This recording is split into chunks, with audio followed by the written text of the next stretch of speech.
Children's Types by Douglas M. Borland. Group-5 Hyperactive and Hypersensitive Remedies. Arsenicum album. The last group of the drugs includes all the outstandingly nervy children, and the key to the whole group is Arsenicum album.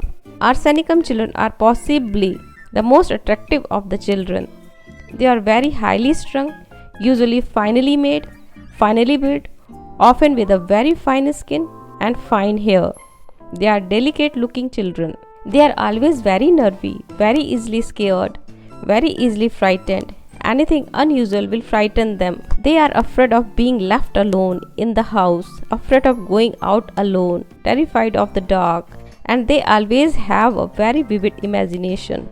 They suffer from the night terrors and wake up in the middle of the night terrified, jump out of bed and wander through the house to find somebody to talk to. It is always the feeling of some horrible occurrence hanging over her. Very often she does not know what it is and is just terrified. When comforted and consoled, she will quieten down and go to sleep again, particularly if taken into the parents' bed and has somebody near. They are usually of a variable color and tend to be rather pale, but flush on excitement. They are not shallow. It is a rather fine skin, and when flushed, they often get hot heads and cold hands and feet on excitement or overexertion. In spite of their delicate appearance, these Arsenicum children are always restless, always doing something, and not just sitting about looking at their fingers. They may take up a thing, do it for a while, then go on to something else, but they never spend their time doing nothing. When they are nervy, they go from their mother to their father, from their father to the nurse, then back to their mother. Each one gives them a certain amount of comfort, but not for long, and they turn to someone else. In spite of their restlessness and their activity, they get completely exhausted. They will be all right for a couple of hours, busy, happy, occupied, rather restless, and too mentally active, then suddenly becomes completely exhausted, grow pale, tired, and lie down. Often they become depressed and in a nervy, frightened state, feel they are going to be ill, and want to have somebody near. These children are inordinately tidy. A small girl will keep her dolls in a most astonishingly tidy condition. Even small boys who normally break their toys and leave them lying about on the floor of Arsenicum type will put them away and be distressed, not because the toy is broken, but because it is in a mess. They are upset if they spill jam over themselves and get into a mess, and their distress is out of all proportion to the cause. Another very definite thing about them is that they are liable to catch cold, particularly from exposure to cold, and these colds are fairly typical.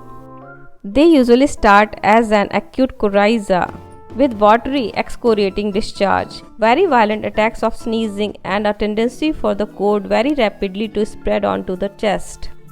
In 24 hours, the history of an acute coryza develops rapidly to bronchitis. With that extension, the Arsenicum child becomes hoarse between the development of coryza and the onset of the definite bronchitis. Other Arsenicum types get a very similar mild coryza without any hoarseness at all, without any sign of bronchitis, but they suddenly develop an acute asthmatic attack. The asthmatic attack in Arsenicum children is very typical, very tight, dry, spasmodic asthma, and is always accompanied by acute terror. It is always terrifying for a child to get asthma, but Arsenicum children are almost beside themselves with terror. They are liable to get asthmatic attacks either early in the afternoon about 1 p.m. to 3 p.m., sometime after lunch, or early in the morning anytime after midnight. Another typical asthmatic characteristic is that the attack subsides, the dryness seems to disappear, and the chest gets flooded with mucus, with quantities of white frothy sputum. When the attack is subsiding, the dry visual disappears and the chest gets moisture. Arsenicum will clear up the whole trouble. Arsenicum children are very sensitive to cold, and exposure to the cold is certain to upset them.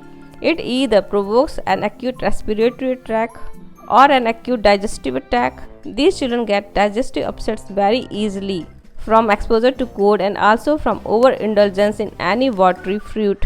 Melons, strawberries, any of the juicy fruit may give the Arsenicum child acute gastritis, usually with diarrhea. Arsenicum children are extremely chilly, and in most of their chest and general conditions, they are thirsty with a desire for cold drinks. But when suffering from gastritis or gastroenteritis, the condition is aggravated by cold drinks. The gastritis may be brought on by ice cream, and a mixture of fruit and ice cream is particularly dangerous for Arsenicum children. During acute stage of gastritis, the pain is usually severe and is eased by warmth, either warm fluids or external heat applied to the abdomen.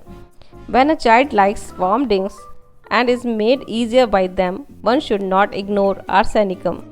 Another point about these acute abdominal attacks is that the child is rather delicate and one that can go downhill extremely rapidly. An Arsenicum child with an acute diarrhea will become collapsed in a few hours. With this collapse, they are restless, worried, anxious, and liable to have constant small stools, little spurts of diarrhea, and a marked aggravation of exhaustion after each stool. The child appears absolutely grey, cold, and sweaty. Nearly always in the Arsenicum diarrhea, the stools are offensive. In summer, after overindulgence in strawberries, etc., the children have been perfectly well the previous day, and the next morning they are in a collapsed state after purging all night. It is remarkable how quickly the Arsenicum children recover if given Arsenicum. In acute cases with violent onset, Arsenicum CM every 15 minutes will clear up the trouble immediately. But Arsenicum in low potency is not effective. The patient do not have enough vitality to respond to low potencies, and in extreme cases, satisfactory results are unlikely from potencies of under 10 m. There is also general hyperesthesia in the Arsenicum children. They are oversensitive to everything, to smell, to touch, to noise, to excitement. Smells will make them all jumpy and nervy. Excitement will give them a nightmare. They are highly strung children. If pushed at school, they are liable to get chorea, and if they are not very gently, quietly handled, they develop periodic headaches, recurring once in 7 or 14 days. Violent sick headaches lasting anything up to from 24 to 48 hours, and they may last 2 or 3 days, making the child completely prostrated.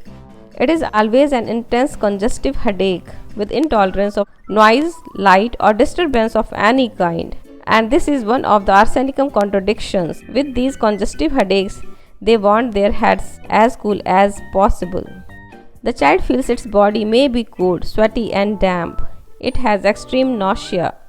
It is restless and frightened, wants to be well covered, and yet wants its head cold clothes, auto cologne applications, anything to keep it cool. Arsenicum is less valuable in skin conditions than might be expected.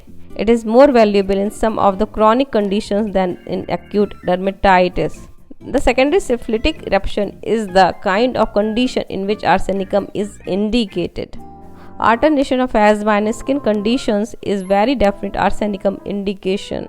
Where asthma and diarrhea alternate, it is useful. In which asthma developed cleared on Arsenicum.